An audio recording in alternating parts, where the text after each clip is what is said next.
Hello and welcome back to our Literary channel's UGC NET Literature Concept Series. I'm Kannan Prasad and today we are exploring another essential concept in rhetorical and structural terms that has appeared in previous UGC NET exams.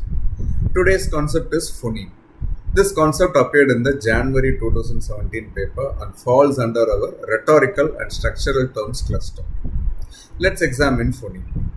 The term comes from the Greek word phonema, meaning sound or speech sound.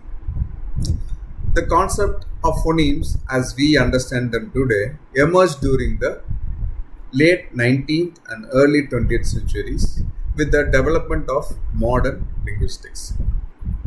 While ancient grammarians recognized speech sounds, the systematic study of phonemes as functional units developed with the rise of structural linguistics. The term phoneme was first introduced by French linguist Dufresne Desnets in 1873, but it was significantly developed by linguists like Jean Baudouin de Courtenay in the 1880s and later Ferdinand de Saussure.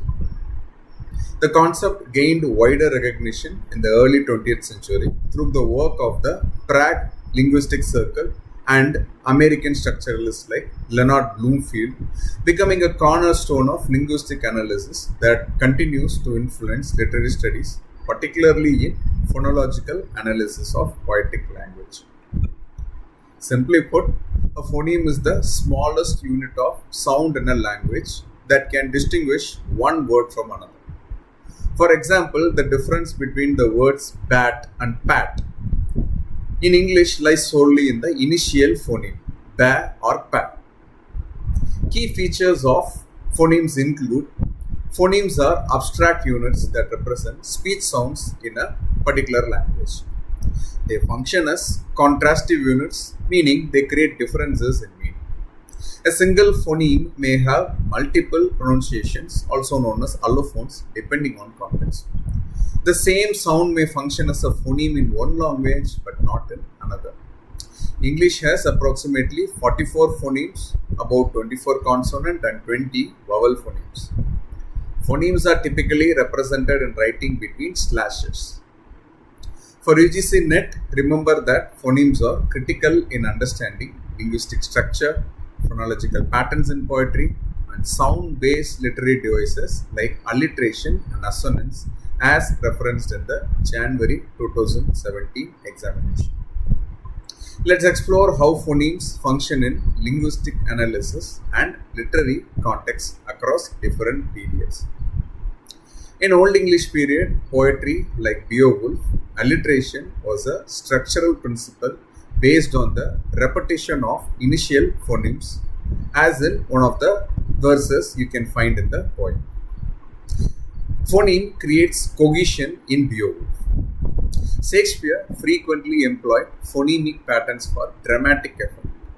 In Macbeth, the witch's incantation, double, double toil and trouble, fire burn and cauldron bubble, uses repetition of the ba phoneme to create a bubbling, popping sound effect.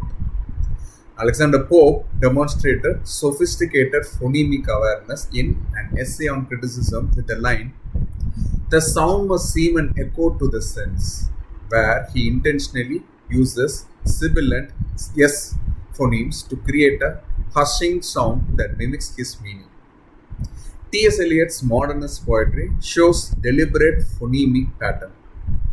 In The Love Song of J. Alfred Prufrock, they repeated M and N nasal phonemes in lines like, "Let us go then, you and I, when the evening is spread out against the sky, create a dream-like meditative mood."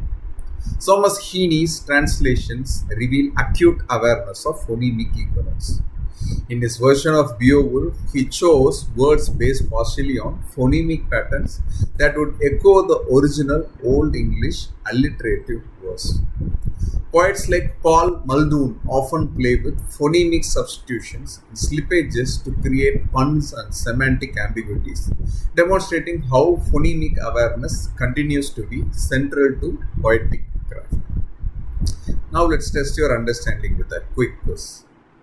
Which of these statements correctly describes phonemes? Option A. They are the written symbols used to represent speech sounds in a language. Option B. They are the smallest functional units of sound that distinguish meaning in a language. Take a moment to think about it. You can pause the video if you want. And the answer is B. Phonemes are the smallest functional units of sound that distinguish meaning in a language. Option A describes graphemes, which are the written symbols used to represent phonemes. Remember that multiple graphemes can represent the same phoneme, and a single grapheme can represent different phonemes in different contexts. Remember, a phoneme is the smallest unit of sound that can distinguish meaning in a language, as exemplified by minimal pairs like bat versus pat, where only one phoneme differs. For your UGC NET exam, be prepared to identify phonemes and understand their significance in linguistic and literary analysis. Questions shown in the video may or may not have been directly questioned in the UGC NET examination.